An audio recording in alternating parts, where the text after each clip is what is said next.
आप कितना भी पढ़ लिख जाइए, कितना भी कामयाब हो जाइए, कितना भी पैसे वाले इंसान बन जाइए, पर आपकी ज़िंदगी में रिश्ते ज़रूर अहमियत रखना चाहिए।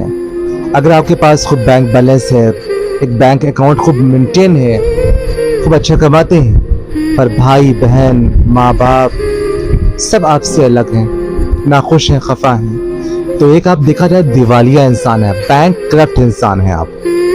तो इंसान को पैसों के साथ एक सेकेंडरी खुशी मिलती है, लेकिन पहली खुशी मिलती है अपने परिवार के साथ, मोहब्बत करने वालों के साथ में।